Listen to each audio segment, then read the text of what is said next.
মাছ মারছে, এই মাছগুলো কিভাবে মারলো আপনারা দেখতে থাকুন। এতটি মাছ তারা কিভাবে মারলো এই যে দেখতে থাকুন। আমাদের তবদির ভাই তারা জাল টেনে মাছ মারতেছে, দেখা যাক।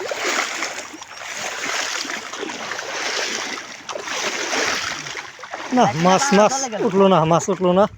এই যে পানির নিচে মাছ চলে আসলো, উঠলো না। পাড়া চলে গেছে।